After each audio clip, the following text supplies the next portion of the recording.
chased the video across the desert. Oh, The video fled across the desert. Casting. I'm so excited. And Scott Johnson followed. Yep. You know John Rosenberg, right, Scott? Yes. You know of him, I mean. I know of him, yes. Scenes from a Multiverse has been doing a bunch of Man in Black, Dark Tower riffs lately. Oh, really? All right. Checking out. I'm into that. I'm very into that. Okay, give a chance for the video to spool up. Spool up. Come on, video. We're up against politics right now at a special time, so tough counter programming. Justin has so many podcasts now that really we're always going to be up against Justin somewhere. Right? Seriously. He's smart. He didn't do a daily one. Yep. All right. I think we're about ready. You guys ready? Mm-hmm. Indeed. Let's do it. Here we go. The Daily Tech News Show is brought to you by listeners like us. Go to dailytechnewsshow.com/donate to learn how. Donuts. No, Homer, that's donate. But I'm sure Tom wouldn't mind donuts either. This is the Daily Tech News for Wednesday, March 16th, 2016. I'm Tom Merritt. Joining me today, Mr. Scott Johnson, as usual on Wednesdays. How you doing, Scott? I'm good. I was so sad to miss last week. I was just miserable sitting on a beach, getting free drinks and chilling and it looked horrible. I saw the Snapchats. Yeah. Clear blue water, all-inclusive resort. God, it was very nice. I really had a good time. I'm glad to be back because technology waits for no man. Especially glad you're back because we're going to talk VR today in the wake of Sony's announcement about the PlayStation VR yesterday. Erin Carson from Tech Republic is with us, and you were at the event. I was, yeah. I popped into San Francisco just to get the details. Straight from South by Southwest to San Francisco, like you're touring all of the highlights of tech news right now, I feel like. Basically, yeah. I got to cover Obama on Friday and then Sony yesterday, and so yeah, it kind of feels like if something's going on, my editor's going to send me. So. Well, we're going to talk about the PlayStation VR announcement a little more. We're going to talk about how it compares to the HTC Vive and the Oculus Rift, but let's start off with the headlines. Recode reports heart monitoring sensor company AliveCor is making something called the Cardia Band. It's a coin-sized device that snaps into the Apple Watch's wristband. Patients can then describe symptoms. You speak it out loud to an accompanying app. You can either do it on the watch or on your iPhone, and that will generate heart rate analysis that can be emailed to your doctor. Now, if you're saying, hold on, that sounds like something that needs FDA approval. You're right. The app is actually already available because the FDA has approved it for ECG analysis. The watch sensor doesn't have a price and release date yet, though, because it is waiting on FDA approval.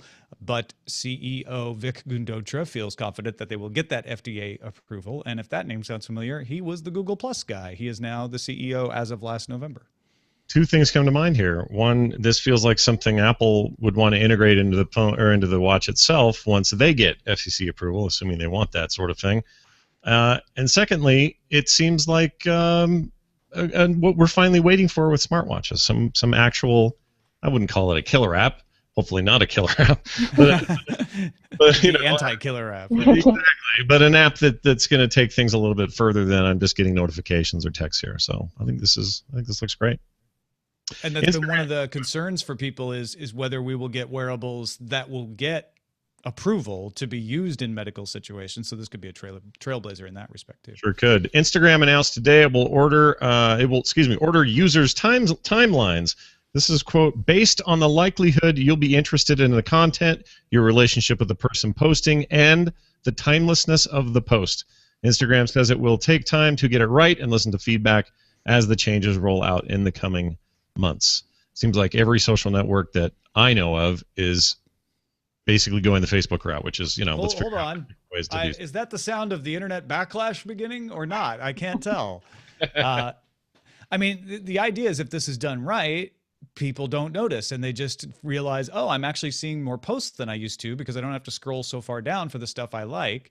Erin, do you like it when they use algorithms instead of straight reverse chronological? Most of the time I don't care that much. It wasn't too long ago that everyone was freaking out because Twitter said that they were going to change the timeline, and then we found out that it was sort of an opt-in thing. With Instagram, so there's two things. On a personal level, I don't particularly care for it because I have a very manageable feed, and the way that I consume Instagram is that I just scroll through until I find the last picture that I had seen, the day before or whatever the case is. But they had a stat in their blog post that said that people miss an average of 70% of their feeds, which I thought was kind of stunning. If that is the case, it could be helpful, but at the same time, I generally tend to think if this is a way to keep people in the app longer, then that just means that they'll be able to see more ads. So it's business marches on.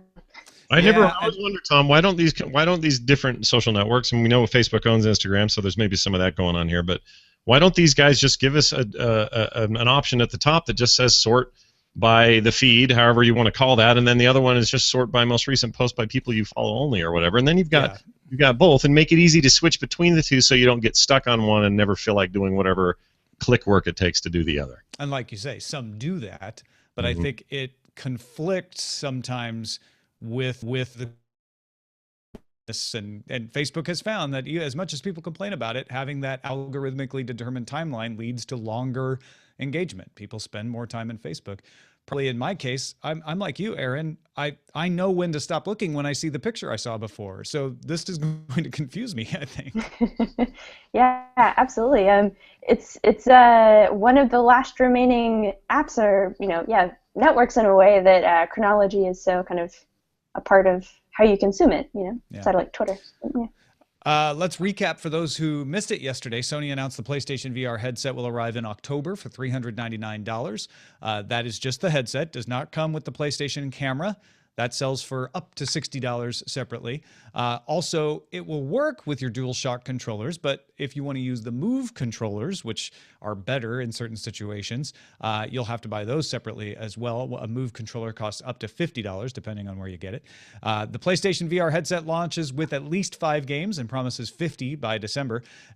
In related news, at GDC, Oculus announced 30 games will be available at its launch on March 28th, and Valve's Chet Felicic says that 50 developers have VR games ready right now in the Steam store for the HTC Vive. I don't think you can buy them, but he said if we had to launch today, they'd be there. Well, we're going to talk a ton about this a little bit later, obviously, and Erin's had some hands-on directly with the Sony stuff. As just a tease, Erin, can you give me like thumbs up, thumbs down from the overall experience? I liked it. Yeah, I would say thumbs up. All right. On a general level. We'll have more coming up soon. Ring announced an update to its video doorbell called Video Doorbell Pro. That's everything gets professional at some point. The doorbell connects by Wi-Fi, and you can answer it on your phone. It also has night vision. It can save up to 6 months of video for $3 a month or $30 a year, and that's a pretty good deal. The new Pro model offers 1080p resolution and the ability to mark zones for motion detection. It's available to order now for $250 in late April. Yet another Internet of Thing or thing of internet you can put in your house. I guess I need higher resolution when I want to see if the person at the door is somebody I want to let in. One of the things when they first launched this was the idea that you don't have to be home, but they won't know that. So you can talk to the person through your app, and then some shady customer thinks you're home and goes away.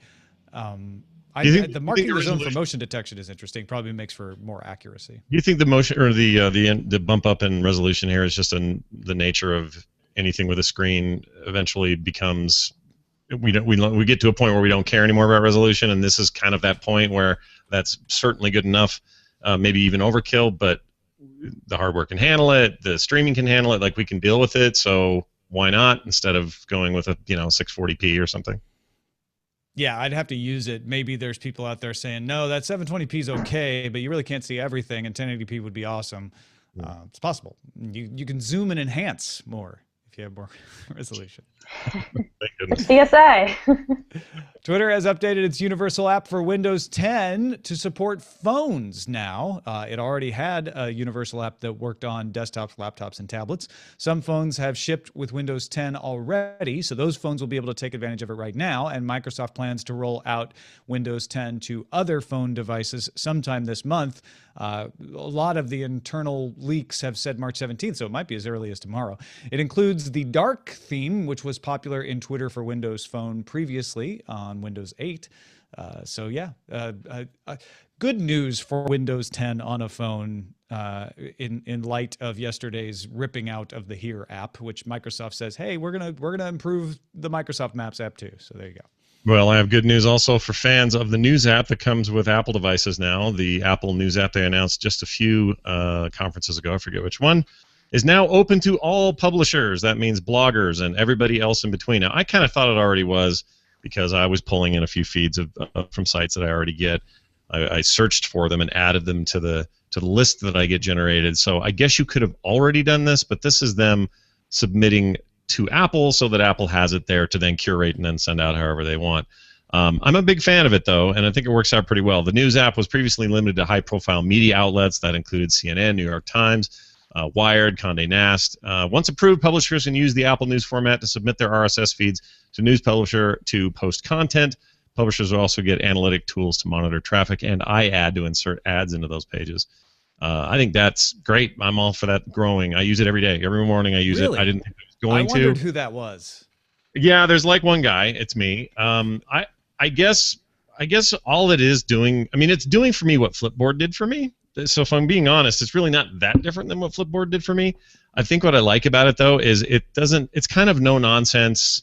Don't give me a ton of frills. Just give me the news I want. Quick searches are easy. I use it like Google News, honestly. It's kind of how it works for me. And it's also really easy to copy and paste stuff out of when I'm building notes for other shows, when I'm working on an iPad with a keyboard or something. So there's reasons there why it's being more functional for me than a traditional sort of browser spreadsheet sort of arrangement.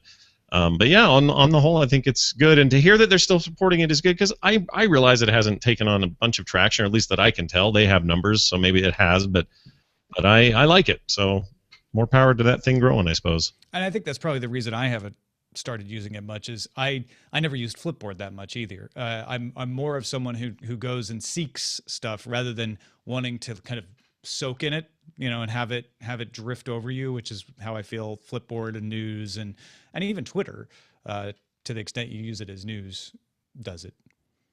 Yeah, and it's I don't know. In the end, I like that it does both. I can search and I can do it another way. And when I'm looking for a specific topic, it's pretty good about coughing that stuff up. But I'm guessing this is just going to give us more sources to cough up from. They are not Google. They don't have that gigantic, base of data to pull from. So that's the other thing, is I can't use Apple News on my Android device or on my desktop or on my Linux device. You know what I mean? Like, that's why I like Feedly, because I can use it all sorts of places. True. Yeah, Feedly's great. That's always where I put my vote. Comcast began selling gigabit fiber in Atlanta for $140 a month with a 300 gigabyte monthly data cap. Or you can plunk for unlimited data for $175 a month. Customers willing to sign a 3-year contract can get a discount to $70 a month with a $350 early termination fee. Google Fiber already available in Atlanta for $70 a month with a $100 installation fee. And there, if customers sign a 1-year contract, they can waive that installation fee. Thanks to anotherjmartin for posting this in the subreddit. So competitive gigabit in Atlanta, and granted, these plans are different, and they're both trying to get you to sign a contract in various ways, but competition, I love it. Yeah, the minute I smell a 300 gigabyte cap and then pay more if you don't want the cap, it frustrates me. I know that's not part of Google's offering, and you might be able to argue, well, that's $175 a month, and Google's charging basically $175 for if you include the installation, but that's like a one-time deal. That's they're not charging $175 a month. It's $100 that first time. And that. Well, if I'm in the greater Atlanta area, and I've got options, I think I'm going Google. I mean, no offense, Comcast, but that stuff just strikes me as this old data thinking, and I hate it. So give me that's how it's supposed to work, right? Is you get the options, you choose the one that works best for you, and then the other company adapts. Yep. And then the consumer gets better choices that way. Who'd have thunk it, Tom?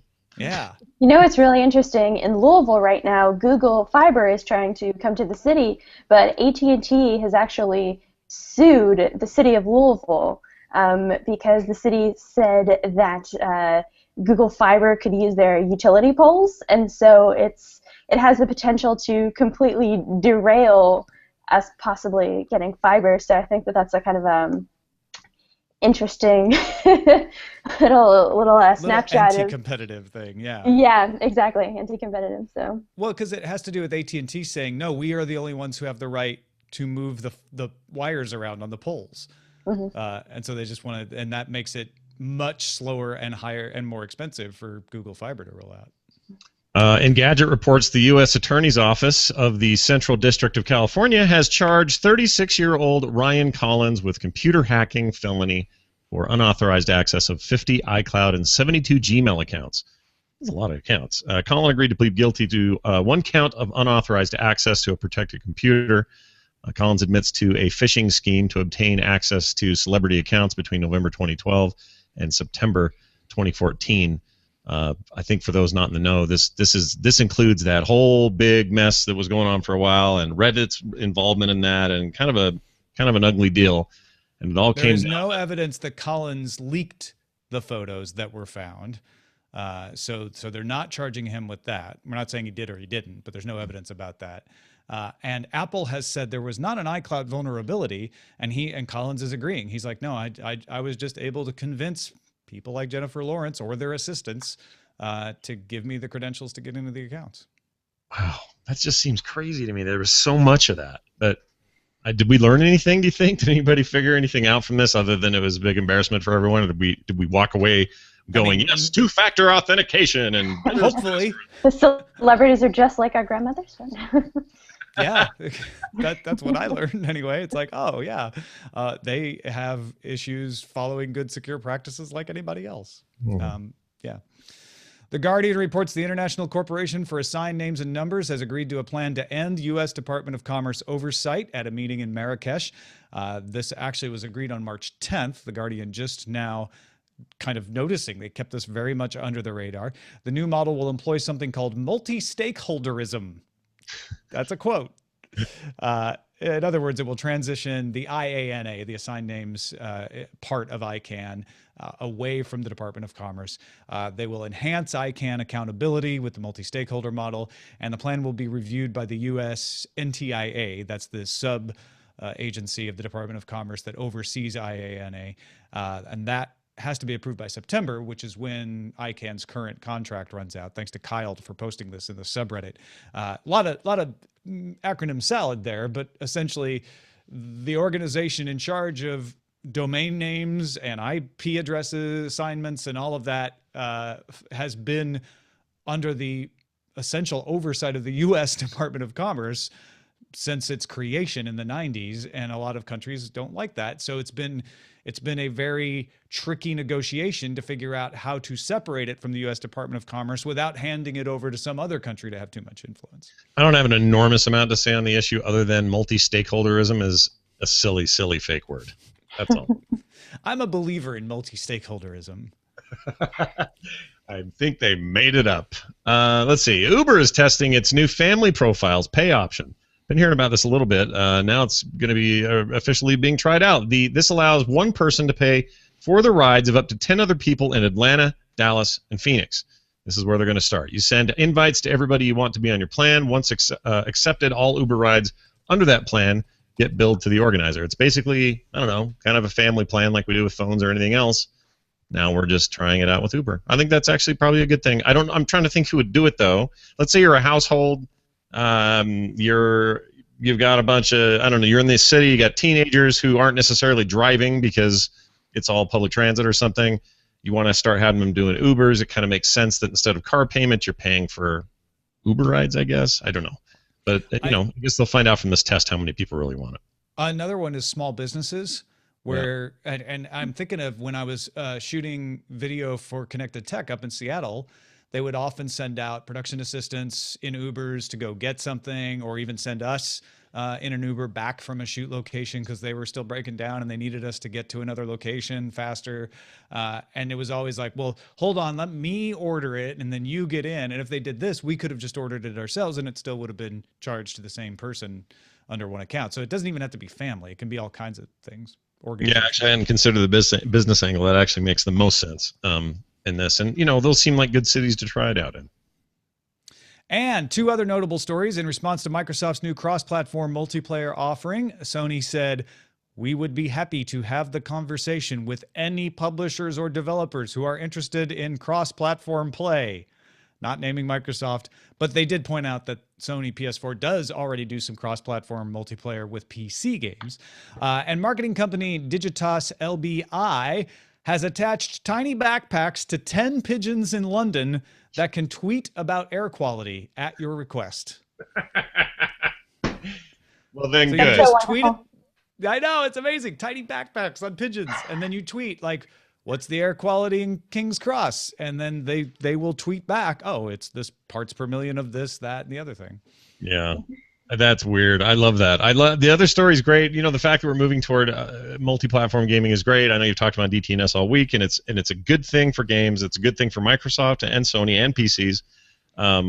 But yeah, it bears mentioning. A lot of people were freaking out about this announcement, thinking, well, I hope Sony follows suit. But they have been. They've got cross-platform play with different fighting games. They do this currently with games like Rocket League, very popular cross-platform between PC and PS4 at launch. This is good news for that game too, by the way, because that is also going to happen with the Xbox. So I think kind of everybody wins. There's a weird coming together lately, and we're going to have some of that in the VR space as well. And here in a minute, it's crazy to me. Years ago, I would have never predicted any of this kind of cooperation, and it's kind of not really cooperation, but it's like, all right, they're letting the arbiters in to like come up with third-party ways of making some of the stuff we've dreamed about happen. Finally, it's just a weird time to be alive. Oh, this is such corporate BS, in my opinion. Microsoft just threw down the thing that Sony already did, and without talking to Sony, as far as we can tell, said, we'll just see if Sony wants to play in our ballpark. And of course, Sony is like, we were already doing this, and you're trying to make us look bad, and so we're open to talking to anybody who wants to talk to us. So I hope they actually do end up having a conversation and figuring out how to do cross-platform, but neither one of them want to cooperate with the other, but they both want to look like the good guy when it doesn't happen. That's true. I mean, in Sony's case, one of their selling points with the PS4 was we are going to allow cross-platform play where it's optional, or where it's an option. One of those things that wasn't an option is Microsoft, because Microsoft had a firm rule that was something they would never do. So they are making a big exception here, but making it look like Sony now the ball's in your court, Sony, is a little disingenuous on Microsoft's part. Well, thanks to everybody who submitted stories on our subreddit. It absolutely helps us put together a better show every single day. Get in there, and at the very least, just vote on the stories you like at dailytechnewsshow.reddit.com, and that is a look at the headlines. All right, so as we mentioned, PlayStation VR event yesterday in conjunction with GDC, which actually GDC started today, and as usual with all the conferences, pretty much all the news from GDC has already happened. But Erin, so you were at the announcement. Tell us a little bit about not only what it was like to be in for the announcement, but getting your hands on it and trying it out. Sure. So this was, I think, the last headset on my list that I hadn't tried out, so I was very excited about that. The announcement was a whopping 14 minutes long, which everyone was incredibly grateful for. The main concern was getting the release window and the price, and we got that, and we're kind of able to move on to the demos.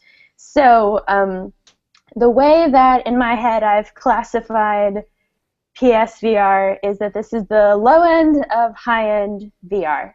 So for the past 2 or so years, the idea is that the trio of VR systems kind of at the top of the pack, it's Oculus, it's Vive, and it's PlayStation VR. And so I think that this sits it's above the Gear and below Oculus and Vive. So, but it's still very good.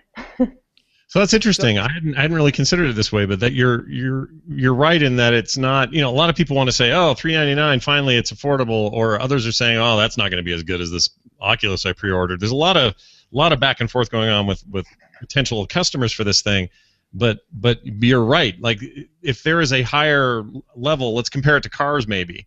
This is you've got a Lexus, a BMW, and maybe this is I don't know, an Acura. No offense to Acura owners, but Yeah, whatever. A really nicely decked out Accord is going to get you around. It's going to feel good. It's going to have good amenities. You're going to feel good about your purchase, but it's not necessarily the Gear VR is a Cushman or something. It's not actually in the same class. Yeah, it's a hard actually comparison to make. There's a lot of bias, or can be a lot of bias there, but it is definitely up there in those top three. In your experience now, having tried all three, did you walk away just blown away, kind of impressed, sort of equally impressed? I know it's hard because you don't have all three there to compare, but how did you come away with that? Yeah, so there were a couple points that stuck out to me. One of the first things that I always look at is the hand controllers, because that's something just of interest. I think that will be the standard eventually. You're going to need hands in VR, and once you get familiar with it, it's just not going to be satisfying to have a regular video game controller. So, like you guys mentioned, you have the option of using the Move controllers, which predate all this VR stuff, I think, from like 2009 or something. They are okay. They are not natively built for VR. And so, for example, one of the demos that I did was a social VR experience, and you could go into this cartoonish little world and pick up blocks and throw balls and play sort of like a ping pong-esque game. And I think that was trying to hit the ball to another person with my VR hand using the controller it was just so slightly off. But that's the thing with VR, is that if anything happens that breaks immersion in the slightest, it really disrupts the experience. One thing I will say, the headset was pretty comfortable. It basically has two buttons. There's a quick release on the back, and there's one band that goes around the side of your head. And then there's another button that lets you sort of like pull out the mask so you can adjust the distance from, to your face. And that was kind of the easiest one to wear glasses with so far, at least for me. And it was fairly light, which was nice. It had less of that claustrophobic feeling of strapping this big brick of plastic onto your face. So, but yeah. The big advantage that I feel like the PlayStation VR has is, for the 36 million or so people that have a PlayStation, you don't have to shell out that much more money to get it. But I feel like you just hit upon something that might be a weakness I hadn't thought of, which is the Gear VR, when you put it on, or Google Cardboard, you don't expect it to do that much. So the fact that it's laggy or can't, sense your motion, your hands, you forgive it. You're like, that's not what this is for. This is a very casual VR, mostly for 360-degree video and a few things. But in comparison to the Vive and the Rift, if you're saying, well, it's not quite, it's not quite got the responsiveness when you're playing a game, and Sony is pitching this thing as for games.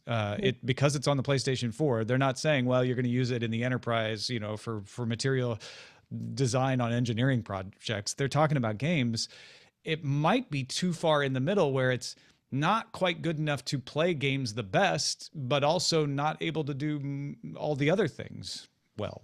Sure. Yeah, and that's kind of the funny thing about the price point, is that there was this wave of relief when we found out that it was going to be $399 instead of overshooting, because that's the thing. The expectation for the price of both the Rift and the Vive, those were far more expensive than people had been anticipating. So it's kind of like, oh yeah, thank God, it's only $400.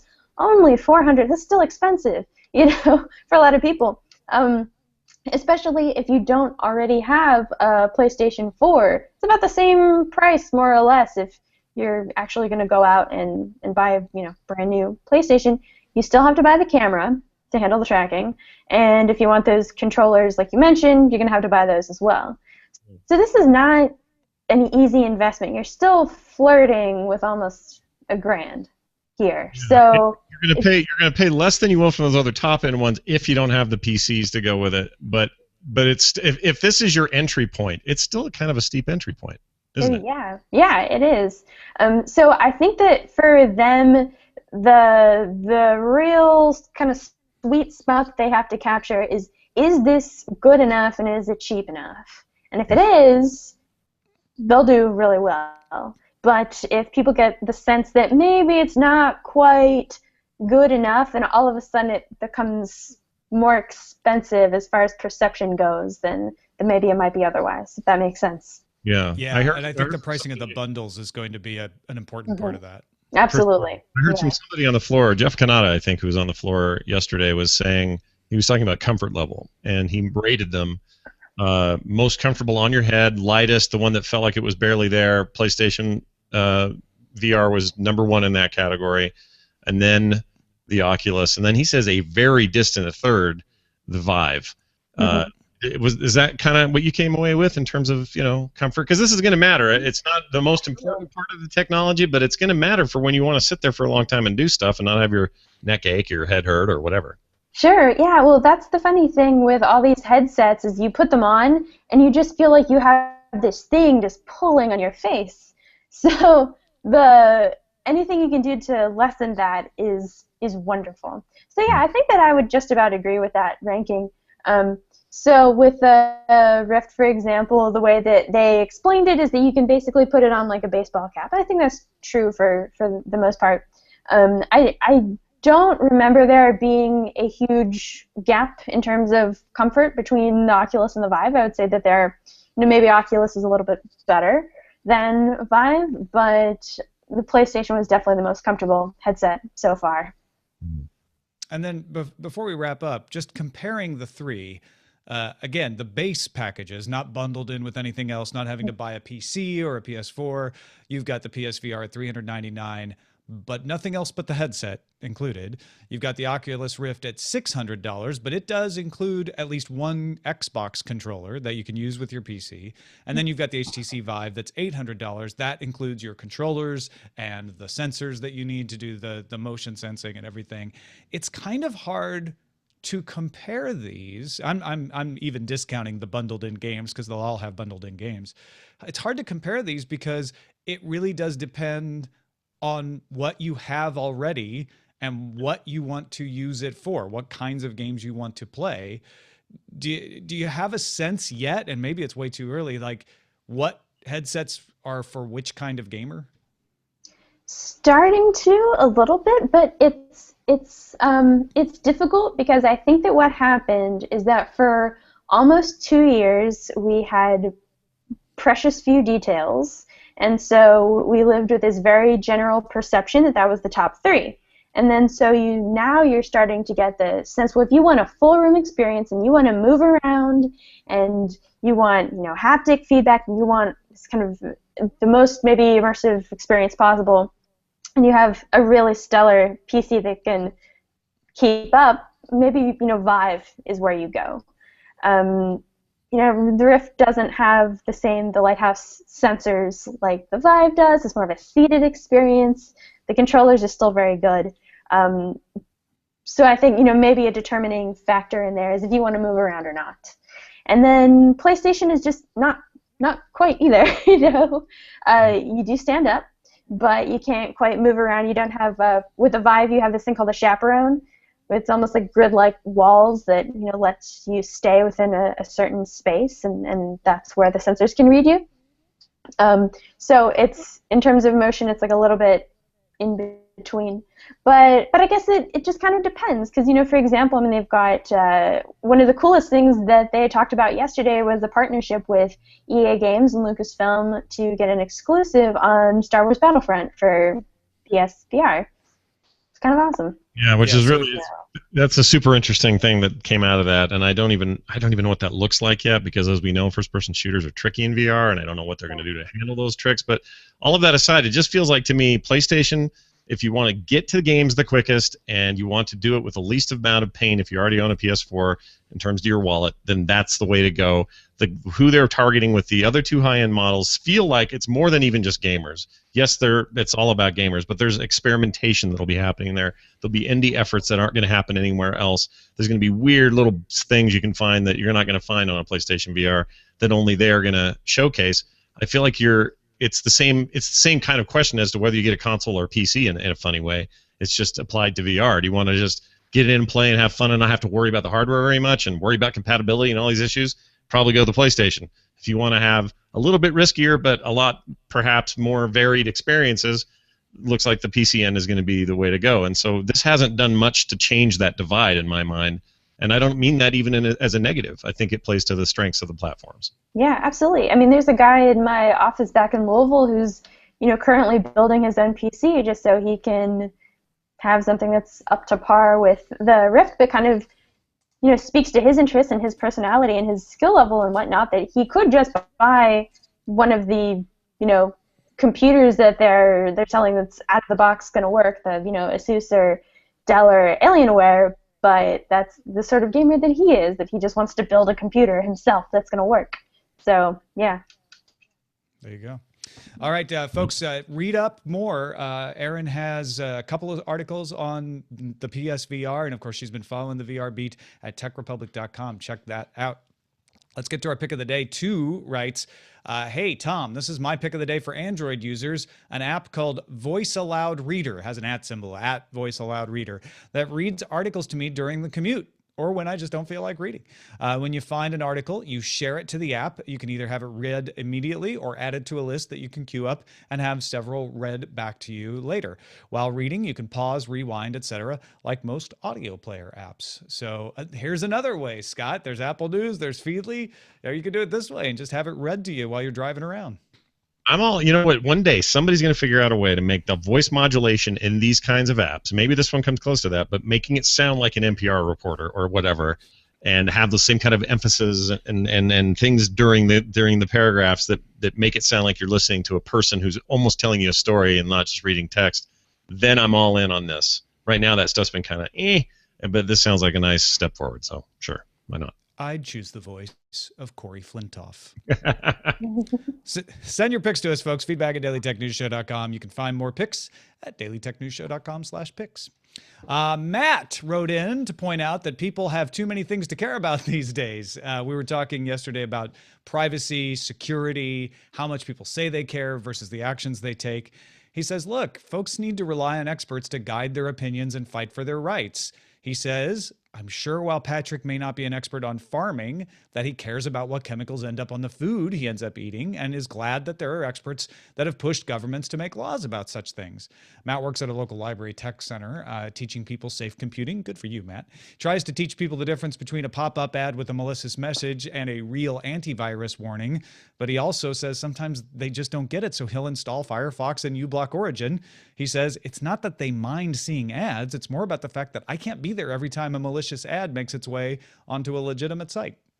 So good point about we all can't be experts in everything. That's true. We try, Tom, but we can't. Yeah, believe me, I've given up on that a long time ago. And then finally, Lisa, DTNS analyst, thank you, Lisa, says, I know the importance of online security. I work in the tech industry with financial institutions, and security is part of my daily conversation, I can imagine.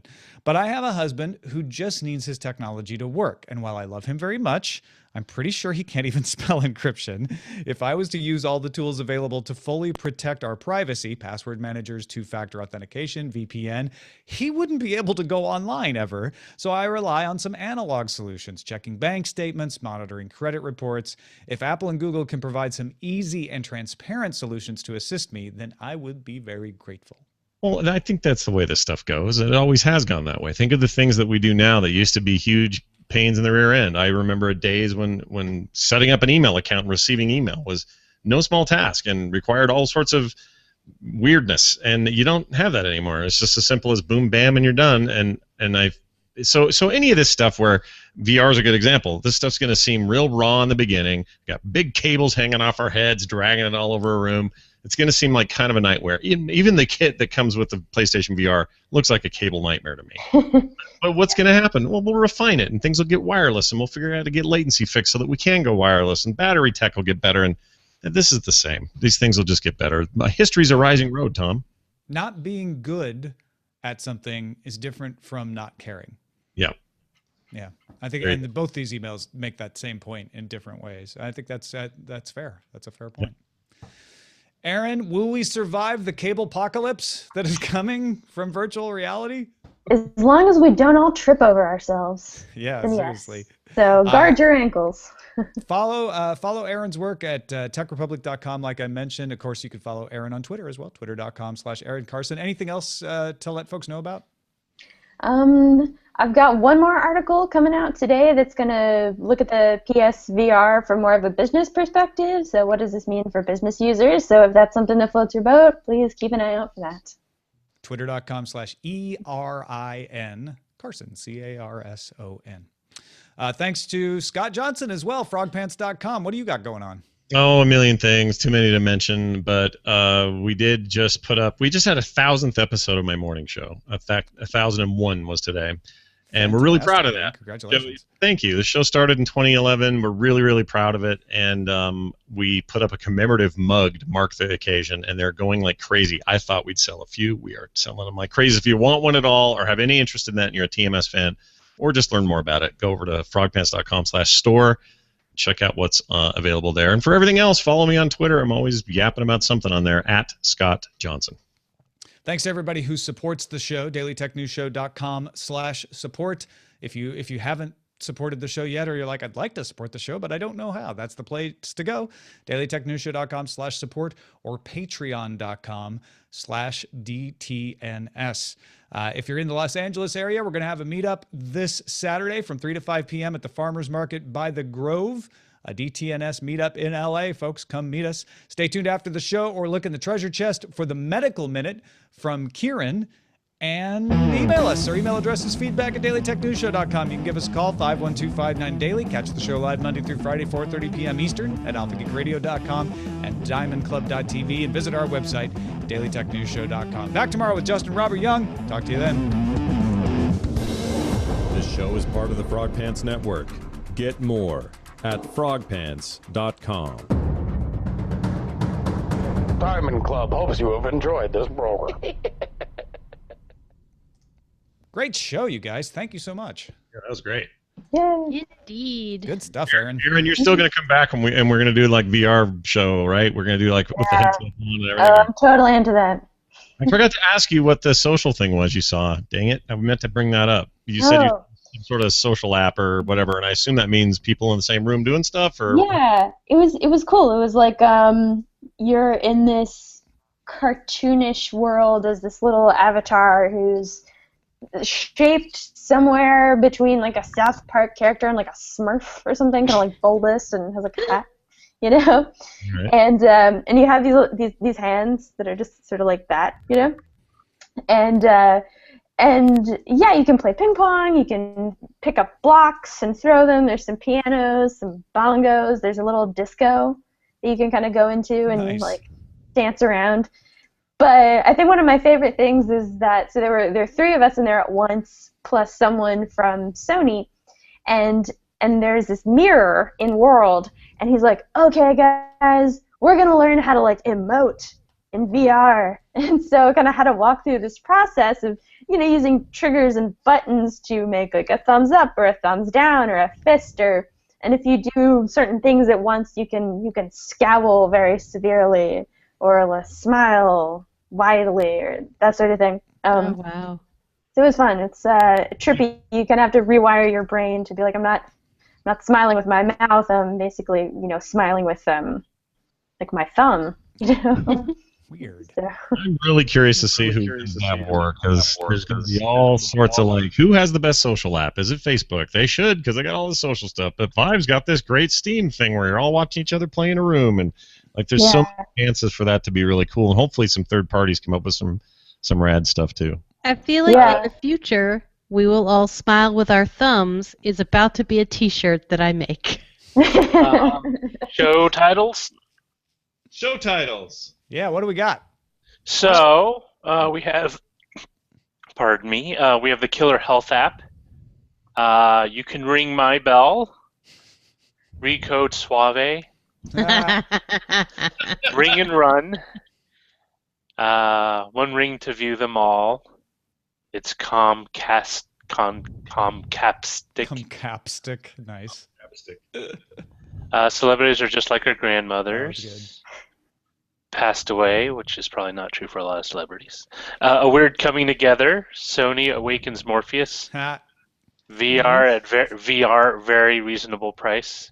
At a very reasonable price. VRE, reasonable, Yeah. nice. ICANN has multi-stakeholderism.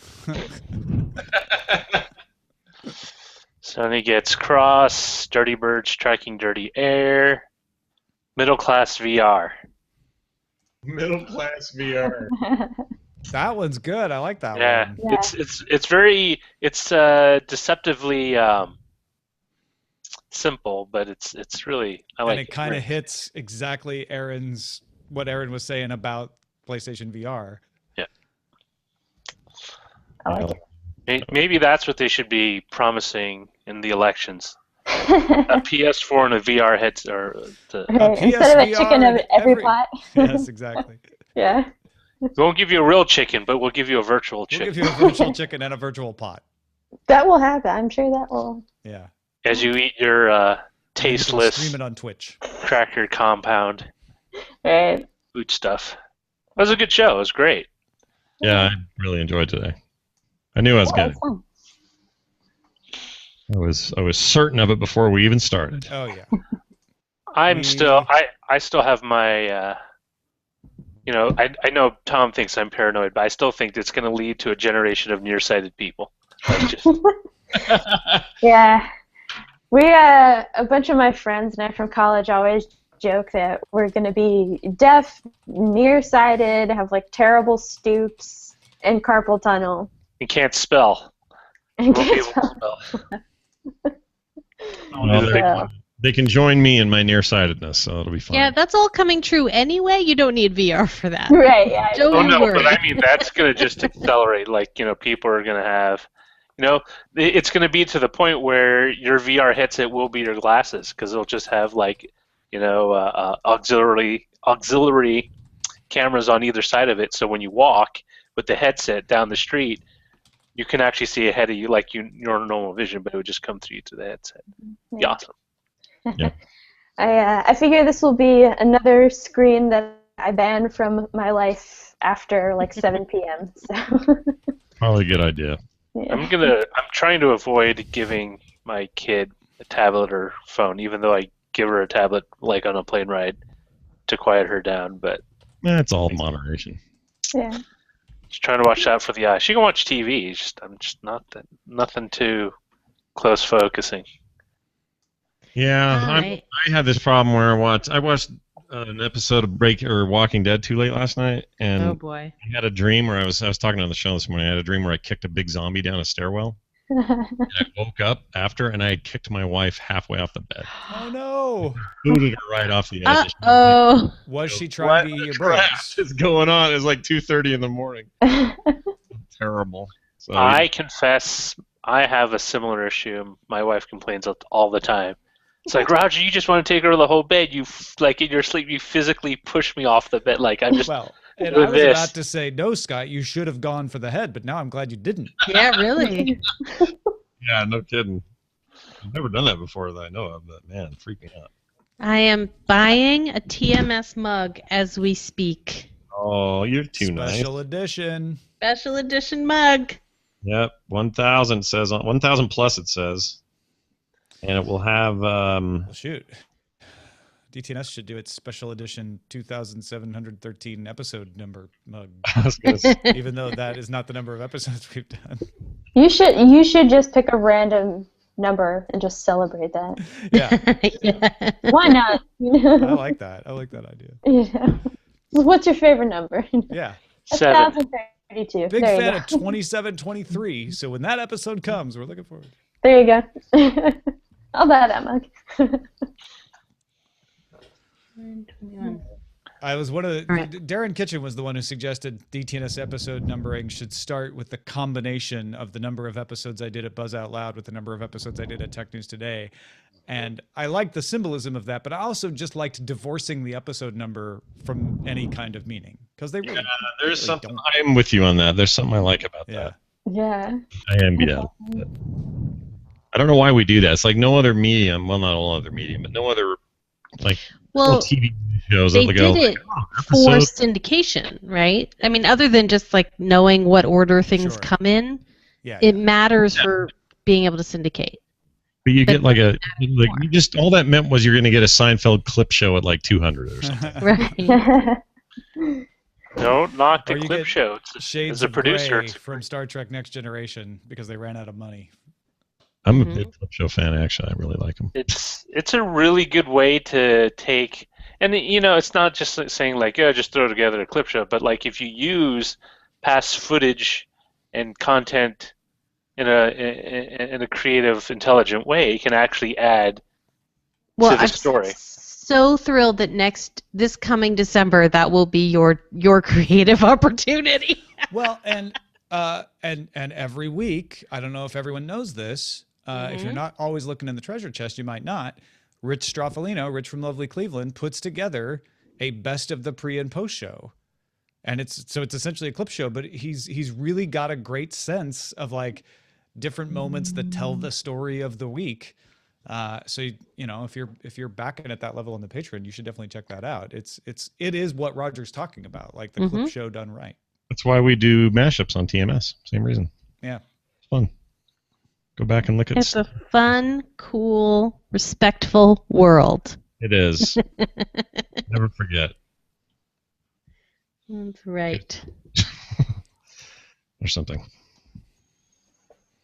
Jenny, I don't like the idea you're not going to be here next Wednesday. I know. I'm a little oogie about it myself. See, that first week it's going to be like, oh, Jenny's on vacation, and then the next week, like, Second week will be tough. And the third week will be like, Well, so April 20th, mark it in your calendars. I have to go to a doctor's appointment at 10 a.m. and so I'm taking off a couple days from my brand new job so that then Matt and I can go on vacation. So maybe look for me April 20th. just I don't pop know. in, yeah. It's a Wednesday. You never know. That's the thing is you can just pop into this hangout anytime. It could be surprise right. Jenny at any moment. That's right. It's like one of the Bob Hope walk-ons on. Yes. Carson. Yep. I'll just appear. It'll be a game. I won't even say anything. I'll just appear. Ladies and gentlemen, Jenny Josephson. Oh, she's gone. There she went. Well, Scott, that only means that we have to start I think now it should be a combo Dark Tower West Wing podcast. The Man in Black fled across the desert and Jed Bartlett followed. Oh, man. The West Wing of the Dark Tower. That's right. I was thinking the other day how depressing that show might feel right now if I watched it right now. Well, West Wing? Actually, Just given our current political state. I I would think just. it should come back immediately. That's the Watch show House I of would watch when I'm Cards. sick. Yeah. Yeah, That's always Aaron, like totally. comfort show. I'm like, Yeah. talk to me. Best comfort show. Yeah. There was a Tumblr a couple years ago that was a mashup of Kanye West lyrics in the West Wing, like still Oh, really? Kanye West Wing. My tip That's for the day. amazing. I love it. I think it's still out there. Quite Kanye good. West gave a Twitter compliment to my home state. He said, for some reason out of nowhere and totally randomly said, Utah has hardly any homeless people. And he's right. We have really low homeless rates. We have homeless people, but I don't know but why it's- that came out of him, what he was doing or thinking or Who talking. knows? It's very weird. We could call it the Dark Wing or the West Tower. You'll get Oh. a lot of Darkwing Duck people. Yeah, that's Oh, true. We good can or see evil. that Hey, later. Darkwing Duck. The West Tower. The West Tower. I'm so excited about all the casting news. Oh my gosh. That's so exciting. Aaron, have you read the Dark Tower series by Stephen King? I have not actually. Oh, you will enjoy it perhaps someday. It is a madcap. I don't ever want to say, oh, you should totally read it. Yeah. But it's a fantasy alternate world Stephen King book that stretches across 7 books, and it's really fun. Nice. I Well, don't know what your taste in books are. yeah, be careful Everything. when I you... used to work at a bookstore, so Hey, Nice. I like my you're books. in good company. Yeah, I knew I liked you. He used to work at a bookstore too. I worked at a bookstore for 6 years in Austin. Yeah. Nice. Yeah, it's one of those things that I did it after journalism school, and it was always so this like pride point whenever you can get a book to someone and it's like that connection, you know, and they get it like, yes, this is what I need, you know. Also so challenging. I remember this girl came in one day and what did she want? Like a classic that ended well, like, or something like that. Weird. And I was like, you know? So we had like a team. I was a journalism major, and there was another guy there who was like a lit major, or like lit master's degree or something like that, and so on. And I wish I could remember what we came up with, but it was one of those things that we kept running through books, and we're like, no, all of these are tragic. But, yeah. Yeah. It was also like my mission to just like sell as many David Sedaris books as possible. So. Excellent. Was it used or new? New. Okay. Yeah, it was a Barnes and Noble, but it's like all that's out in my neck of the woods and the wilds of Williamson County, Tennessee. So, but yeah. Yeah, ours was used but had remaindered books, so it was always a changing stock. Mm-hmm. So it was that added complexity of like, can we think of it and then do we have it? Yeah. Oh, yeah. That's well. That was a funny thing. So around that time, I was back in Nashville, and I had a bunch of friends from college who started a book club, and we did it for almost an entire year. It's kind of impressive. And being the wonderfully weird lot that they are, we were always reading something kind of odd. And so sometimes I would think of a book that I was like, oh, this is perfectly matching the thing that you're asking for, and we like wouldn't have it. Or like there's this book, I love this book so much. It's called the Universal Baseball Association. What? Robert Coover. And it's about this guy who is an accountant, I think. And he creates a fake baseball league that's just all stats. It's the books. Oh. And so he plays games based on like rolls of die, and he starts creating this like more intense world. He starts writing fake news articles about the players. He creates this universe that it's incredible. So if you're into like sports stats, like this is a great book, or baseball. And even if you're not, it's because I don't have like a huge background in baseball, but I love this book. It's just so wonderfully weird. But yeah, he creates. I'm writing it down for my husband because we're both baseball nuts. Oh, it's from 1971. Yeah, it's fabulous, and I can't think of the last time that I actually like ran into it in a bookstore. Huh. No Kindle version. Yeah. It's a little obscure, but it's very good, and it's just crazy. What's the title? It's the Universal Baseball Association, and I think there's a subtitle. Henry Waugh Proprietor by Robert Coover. Yes. Mhm. So I think I've read Robert Coover before. Awesome. What else has he done? Yeah, that name sounds very familiar. Yeah.